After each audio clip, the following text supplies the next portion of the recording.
और यहाँ का जो है प्रति व्यक्ति आय भी घट रही है और ये विश्व गुरु बनने की बात करते हैं। जब प्रति व्यक्ति आय कम हो रही तो कैसे आप विश्व गुरु बने? 140 करोड़ जनता में 80 करोड़ जनता अगर 5 किलो राशन को जो है लाइन लगा के खड़ी है तो कैसे आप जो है विश्व गुरु बनाएंगे? कोई विश्व लेवल का कारखाना नहीं बनाए, विश्व लेवल का कोई विश्वविद्यालय नहीं बनाए, विश्व लेवल का कोई मेडिकल कॉलेज नहीं बनाए तो कैसे विश्व गुरु बनेंगे आदरणीय मोदी जी? केवल जनता को गुमराह करते हैं। एक दिन इनका कोई मंत्री आएगा कहेगा कि ये जो है भैया बोला गया था, इसका कोई मतलब नहीं है। तो ये सब चीज़ें हैं जो जनता को याद है। माननीय मोदी जी वहाँ चुनाव लड़ रहे हैं और बड़े कह रहे हैं कि हम अपनी बार जो है यहाँ दिल्ली में सरकार बनाएंगे, लेकिन ऐसा नहीं है। वहाँ की जनता सब जान रही है कि पूरे देश में भारतीय जनता पार्टी की सरकार है, लगभग 20-22 प्रदेशों में सरकार है। वहाँ इन्होंने क्या किया? हर जगह पर जुमला बोलते हैं। जैसे हमने नहीं कहा कि एक दिन आएंगे उनके मंत्री जी कहेंगे ये तो जुमला था।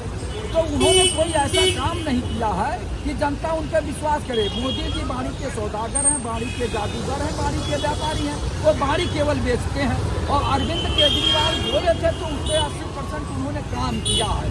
20% जो बकाया अगर नहीं करेंगे तो जनता उनको भी उठ जाएगी। हम नहीं कहते तो हमेशा रहेंगे, लेकिन ये लोग तो 15 साल होने जा रहा है, 11 साल हो गया ना माननीय प्रधानमंत्री जी को, और 7 साल से योगी जी यहाँ है उत्तर प्रदेश में। इनकी भी कार्यशैली हम लोग देख रहे हैं। ये रोज कहते हैं zero tolerance, zero tolerance, zero tolerance.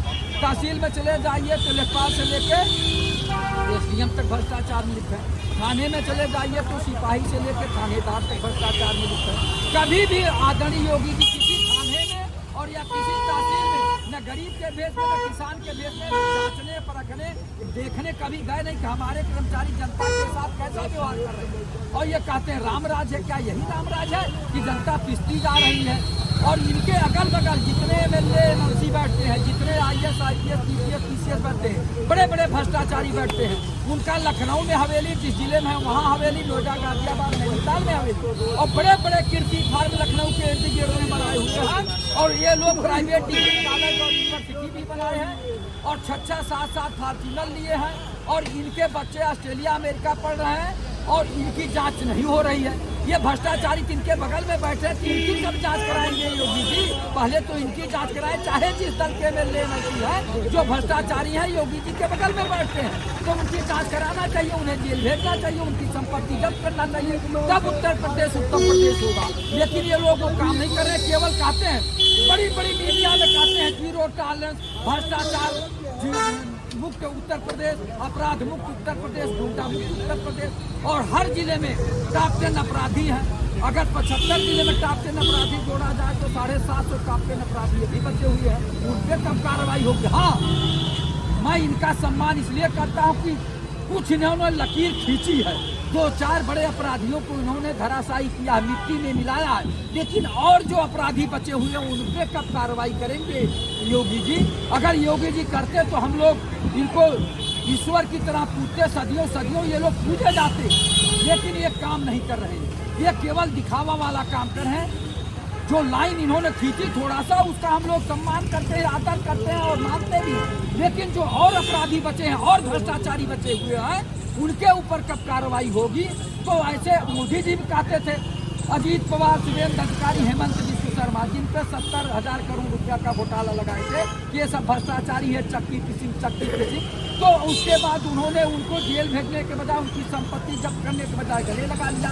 तो उन्होंने कहा था उत्तर से लेके दक्षिण तक, पूरब से लेके पश्चिम तक कोई भ्रष्टाचारी नहीं बचने पाएगा, कोई भ्रष्टाचारी नहीं बचे। और सबको गले लगा लिए और सबको भाजपा ने विलय करा लिए। तो अब वो साफ पाक हो गए और वो इनके जो है भारतीय जनता पार्टी के साथ मंत्री बने हुए हैं, उपमुख्यमंत्री बने हुए हैं। तो ये कैसे भ्रष्टाचार समाप्त करेंगे मोदी जी और योगी जी?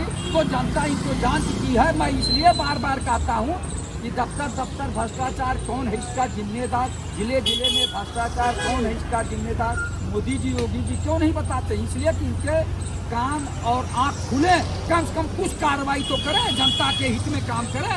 जनता के हित में काम करेंगे तो ये लोग पूजे जाएंगे, जन कल्याणकारी कार्य करेंगे तो ये लोग पूजे जाएंगे। और केवल जनता का टैक्स का पैसा लूट कर अडानी अंबानी को कर्ज के रूप में देंगे, उनका कर्ज माफ भी करेंगे। 14,000 करोड़, तो जनता इन्हें कभी माफ नहीं करेगी और जनता इनको जरूर सत्ता से बाहर करेगी, क्योंकि जनता इनके कल बल छल को जान चुकी है कि ये कैसे हैं, किस तरह से सरकार चला रहे हैं। ये केवल हिंदू मुसलमान करके, मंदिर मस्जिद करके, हिंदुस्तान पाकिस्तान करके केवल वोट लेना चाहते हैं और सत्ता पर बनी रहना चाहते हैं। अब जनता इनको भली भांति जान चुकी है, अब इनको बदल कर ही छोड़ेगी।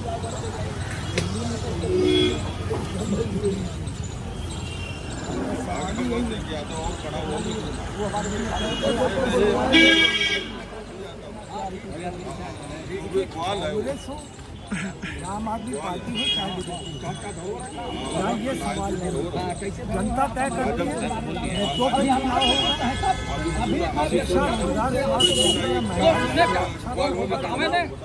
तो बटोगे कटोगे इस तरीके की राजनीति अब चलने वाली नहीं। 2014 देखिए नरेंद्र मोदी को 240 के राष्ट्रीय जनता ने लाकर पटक दिया। तो ये तो बिल्कुल स्पष्ट है कि अब मुद्दों पे चुनाव होगा। मगर आइए अब बात करते हैं शीला दीक्षित के कार्यकाल की।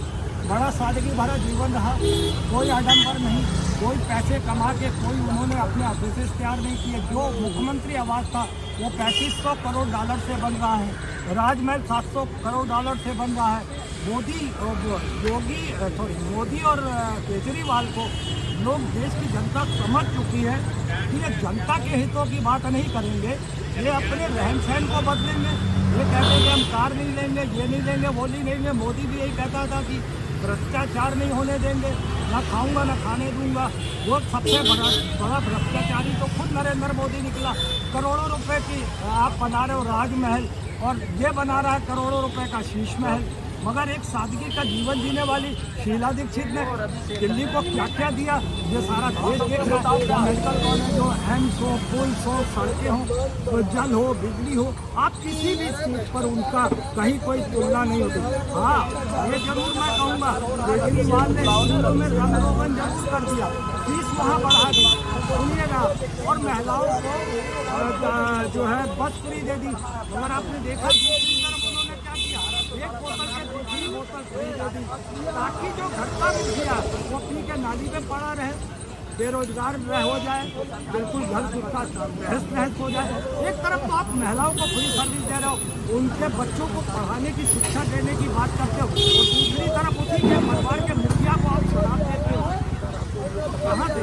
अब रही बात भाजपा की, भाजपा तो 25-30 साल से सत्ता के लिए तरस रही है और सारी जिंदगी तरसती रहेगी, क्योंकि अब लोग समझ चुके हैं 2014 से अभी परसों नरसों हमारे देश में, अभी हमारे देश में 26 जनवरी मनाया जाएगा गणतंत्र दिवस। वो मैं समझ लीजिए गणतंत्र दिवस और गणतंत्र दिवस का फर्क समझ लीजिए। 2014 से गणतंत्र दिवस चल रहा है, ना कि गणतंत्र दिवस चल रहा है। इस देश में अगर 14 से अगर कुछ चल रहा है तो गणतंत्र दिवस चल रहा है। गुंडों की सरकार विराजमान है, चाहे उत्तर प्रदेश में हो चाहे दिल्ली सरकार हो, एक गुंडों की राज बैठ चुकी है। तो 26 जनवरी को हम गणतंत्र नहीं गणतंत्र दिवस मनाते हैं, कोई और सब। जिस तरीके से हर एक चीज़ में लोगों किसानों को मुद्दे पे लेंगे, किसानों को सब दे रहे हैं, पानी के दे रहे हैं और उनको सिंचाई की सुविधा नहीं दे रहे हैं। देखिए किसान सड़क, चौकीदार राजमहल, महिला सड़क पर, प्रधान सेवक राजमहल, युवा सड़क पर, जुमलेबाज राजमहल में, जनता सड़क पर और पाखंडी राजमहल में। ये है फर्क, आप समझ लीजिए। किसान हजार किसान मर जाता है, आप आते हो मेरी तपस्या में कोई कमी रह गई, मैं अपनी किसानों के व्यक्ति की बात या जो भी उनके मुद्दे उनको पूरा करूँगा। मौका दे के आप उनको वहाँ से हटा देते हैं, कहानी खत्म। उसके बाद कहाँ के तुम किसान, नकली किसान, असली किसान। अब तो इन्होंने राम मंदिर के मुद्दे से लेकर आज प्रयागराज तक इन्होंने साधु संतों को भी दो उसमें भागों में बांट दिया, एक असली साधु और दूसरा नकली साधु। मगर मुझको लगता है कि असली साधु नरेंद्र मोदी है। 23 दिसंबर को उसने 13 दिसंबर को उसने प्रयागराज में भगवा पहन के महाकुंभ का उद्घाटन किया था और नतीजा कभी वापस फटे और कहीं वहाँ पर पंडाल 250 पंडाल के आसपास। और आपको एक घटना और याद हो, 2024 में जब 22 जनवरी को राम मंदिर का उद्घाटन हुआ था, उसी दिन शाम को 750 करोड़ का दिया जलते ही सुहा हो गया। मोदी के पीछे पड़ गए। यह है इनका अधर्म, यह है इनका पाप।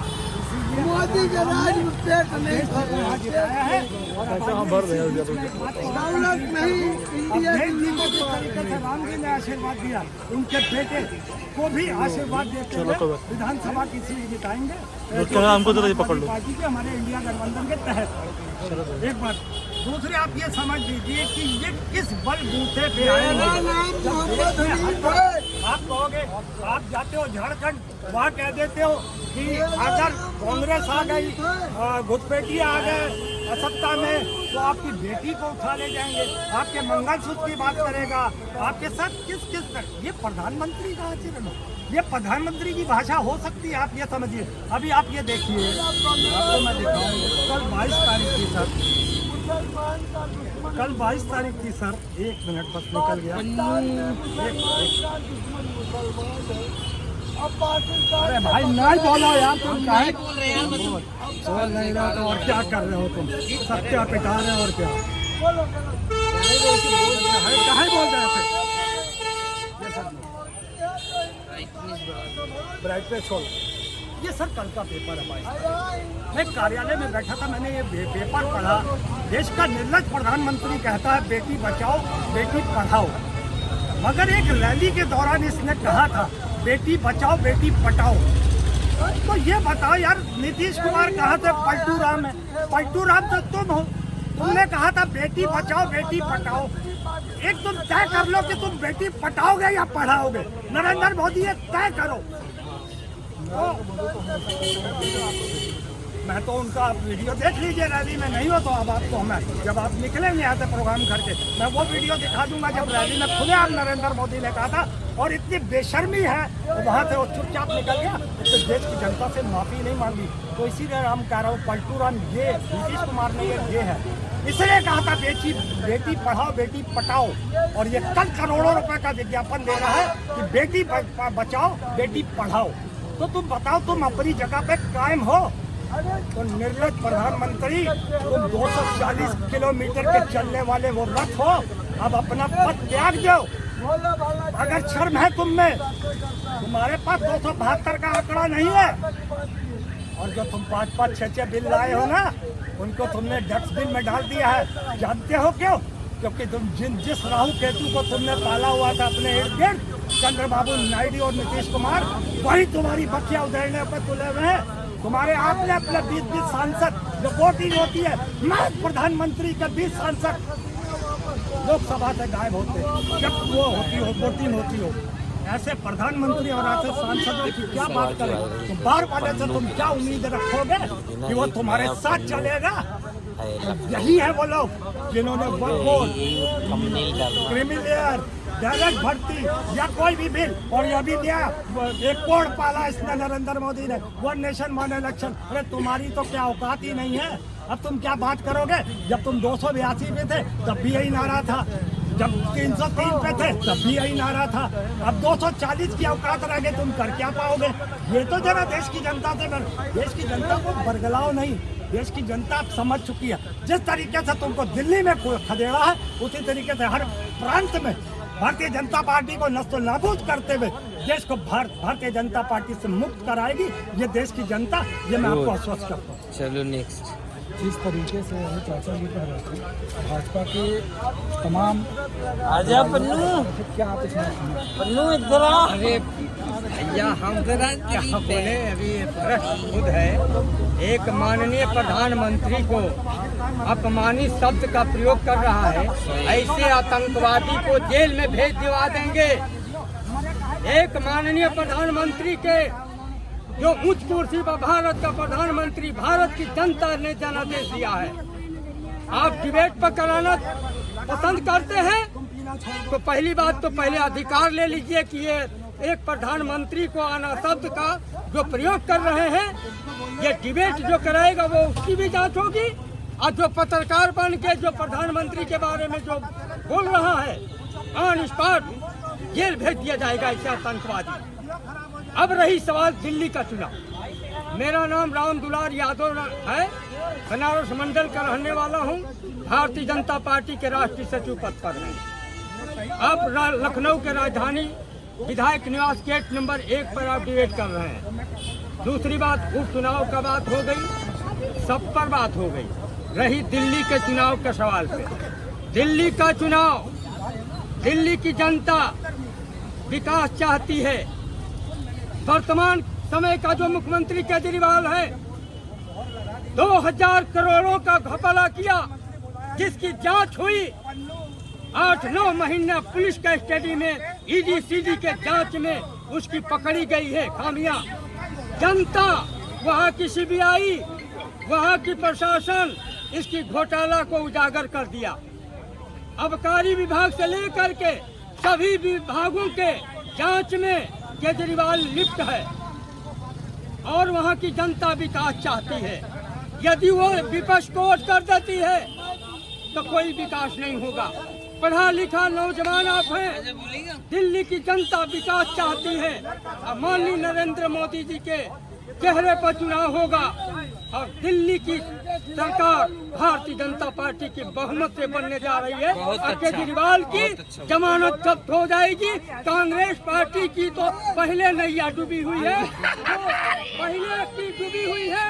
जैसे उत्तर प्रदेश में आपको जनादेश देखने को मिला, दिल्ली की जनादेश दिल्ली की जनता देने जा रही है। विकास के नाम पर भारतीय जनता पार्टी की बहुमत से सरकार बनेगी और केजरीवाल आम आदमी पार्टी की तरफ से दिल्ली का मुख्यमंत्री चेहरा। ये तय हमारा संगठन, राष्ट्रीय संगठन, माननीय प्रधानमंत्री नरेंद्र मोदी जी और पार्टी भारतीय जनता पार्टी की राष्ट्रीय कमेटी तय करती है कि हमारा मुख्यमंत्री वर्तमान में कौन होगा। योग्य पुरुष है माननीय प्रधानमंत्री नरेंद्र मोदी जी। योग्य पुरुष के बारे में अनाप तनाप ये जनता, भारत की जनता, मध्य प्रदेश में जनादेश दिया, उत्तर प्रदेश में माननीय योगी आदित्यनाथ को दिया, उत्तराखंड में पुष्कर जी को दिया। ये बताइए बिहार में हमारी भारतीय जनता पार्टी की सरकार है। ये कांग्रेस पार्टी वालों को हो क्या गया है? ये पगला गए हैं। एक माननीय मुख्यमंत्री को, एक माननीय प्रधानमंत्री को अनाप तनाप कहने से कोई छोटा नहीं हो सकता।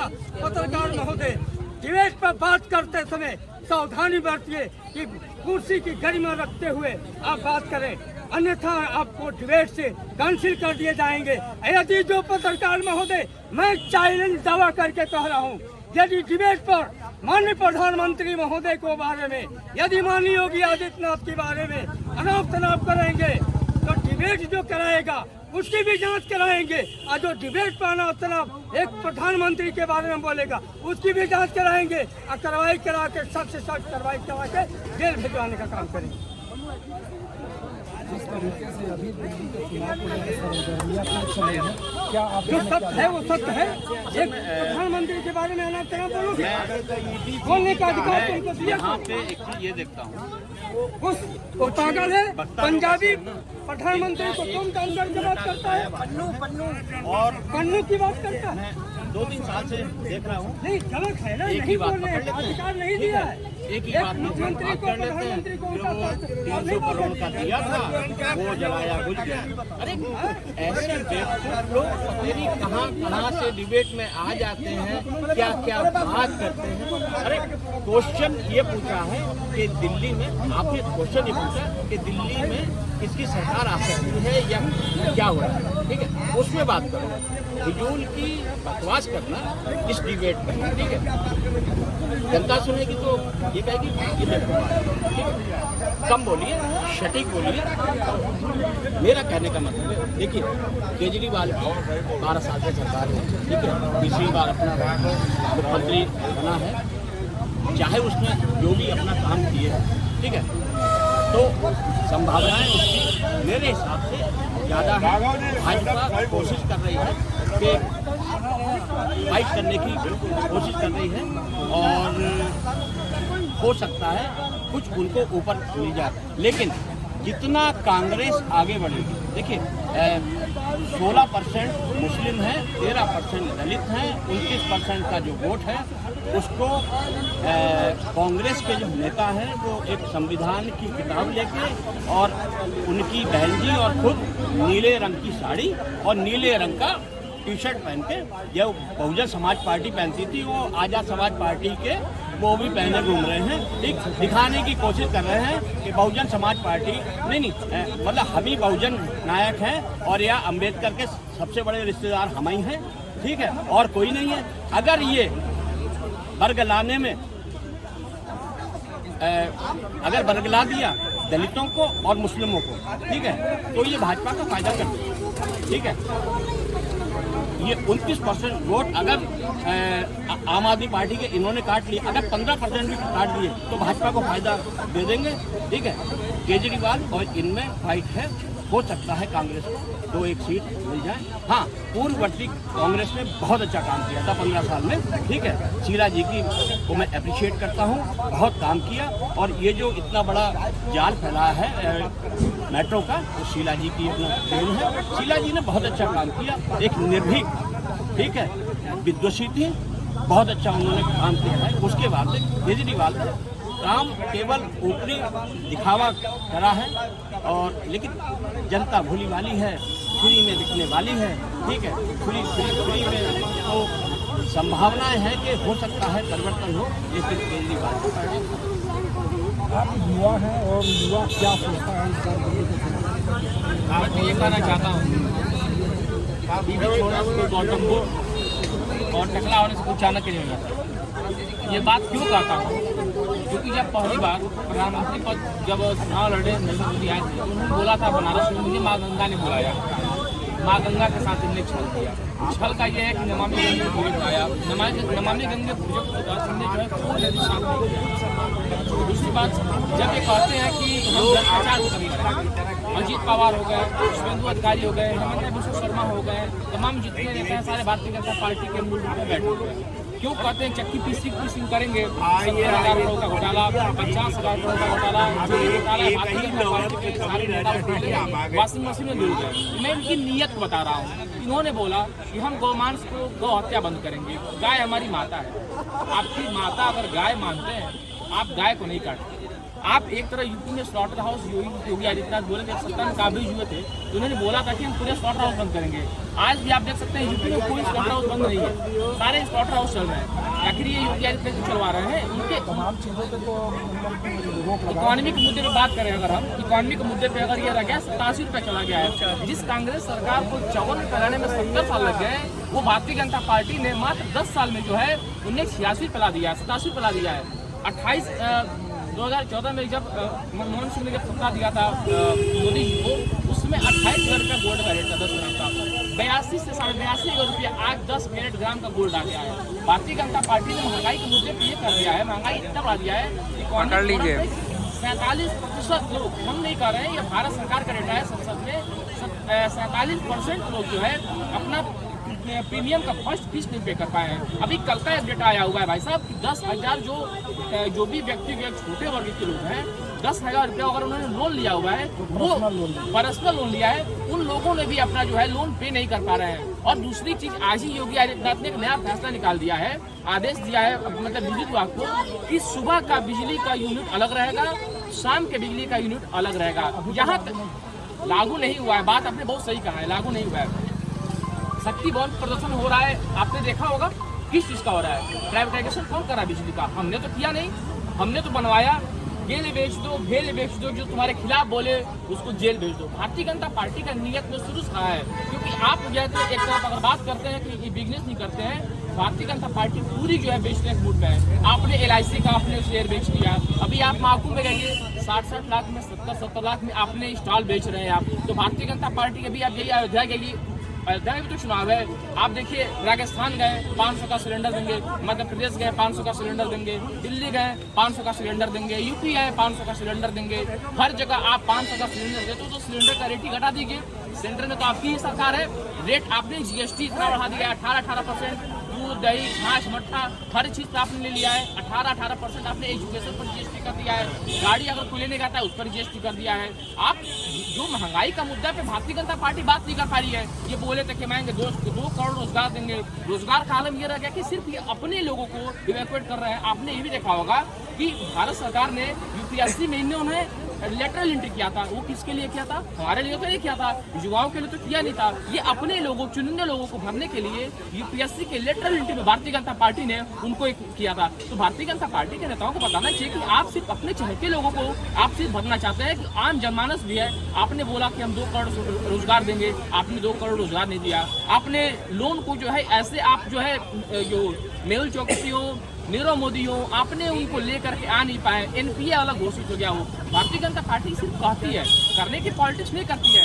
एक तरफ नरेंद्र मोदी कहते हैं कि हम नाली के गैस से चाय बनाएंगे, बादल में रडार नहीं दिखता है। हम ऐसे महापुरुष से मिलना चाहते हैं। मैं लिटरली मिलना चाहता हूँ ऐसे महापुरुष से। कहते हैं कि हम इतना विकास किए, आपने विकास नहीं किया है, देश को आपने विनाश कर दिया है। मैं दोबारा ये बात करना चाहूँगा, बीबी छोड़ने से कोई गौतम बुद्ध नहीं होता है और टकला होने से कोई चाणक्य नहीं बन जाता है। ये बात जो है नरेंद्र मोदी जी को बहुत अच्छे से समझना चाहिए। और दिल्ली की चुनाव की बात किया गया तो दिल्ली के चुनाव में चाहे आम आदमी पार्टी हो या भारतीय जनता पार्टी हो, अभी आपने देखा होगा कल के आम आदमी पार्टी का मंच से भारतीय जनता पार्टी का जो है लगातार जो है प्रचार किया जा रहा है। भारतीय जनता पार्टी और केजरीवाल दोनों जो है ये भाजपा की पीठ है।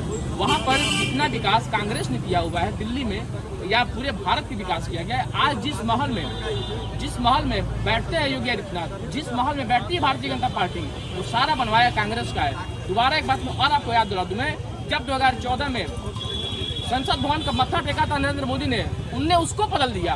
2019-22 के चुनाव में, 19 के चुनाव में, 24 के चुनाव में प्रधानमंत्री ने जो है संविधान को टेका था, उसको भी उन्होंने बदलने का काम कर दिया। कैसे किया बताता हूँ। आरटीआई का पर किसने काटा?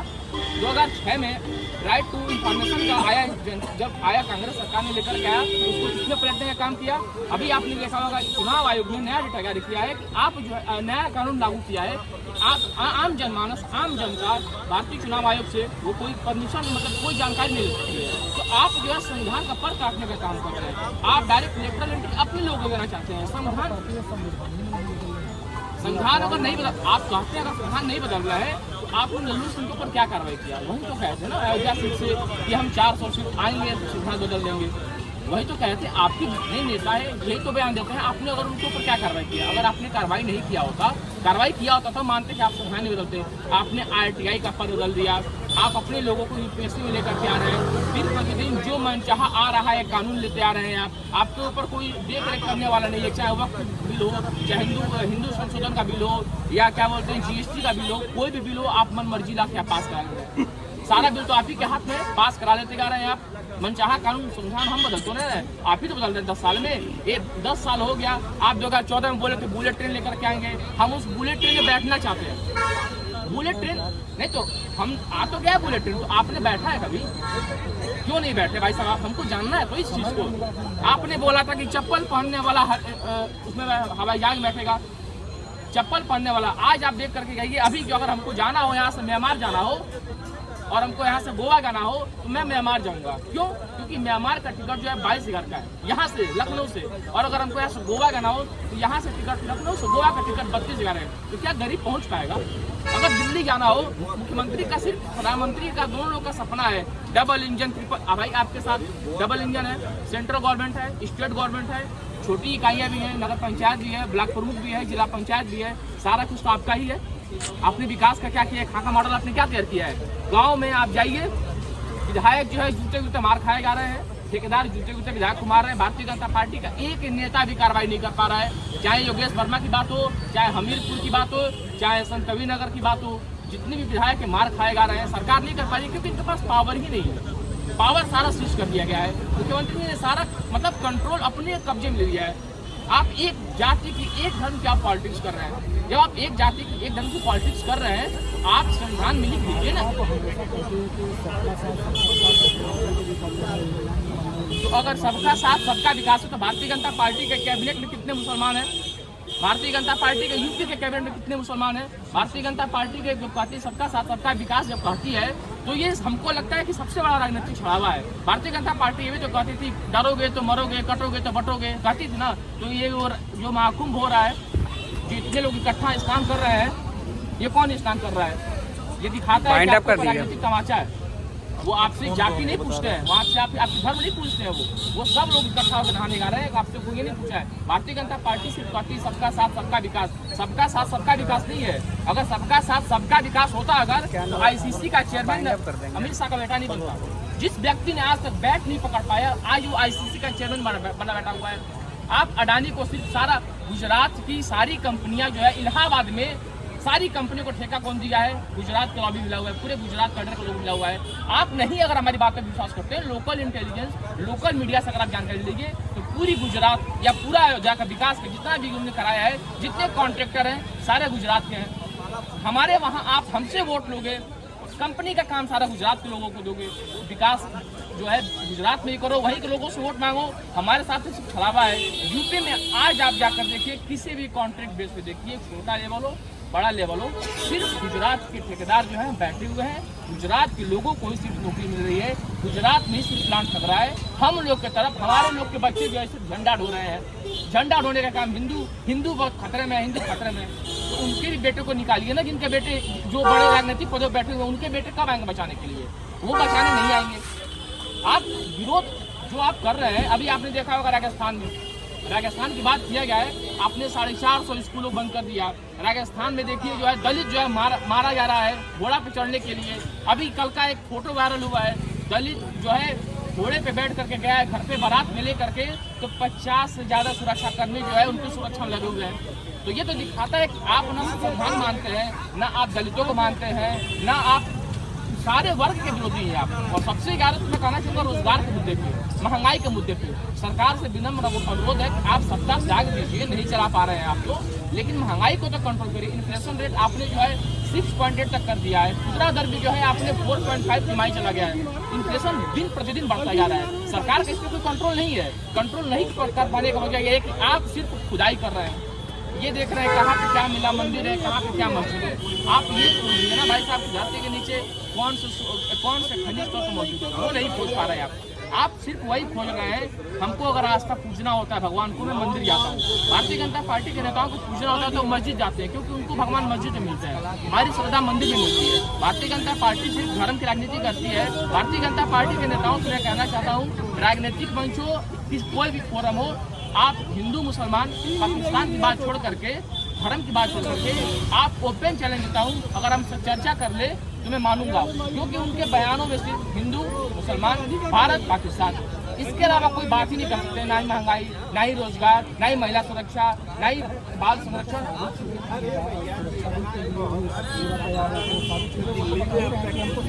वाइंड अप कर दीजिए।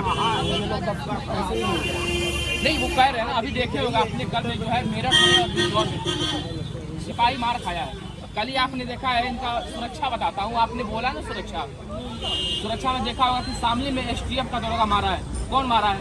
कल का जूता जो है दीवान पीटे हैं, बागपत में पीटे जा रहे हैं, हमीरपुर में डेली अधिकारियों की हत्या हो रही है, डेली मारे जा रहे हैं। ये किसके शासन में हो रहा है?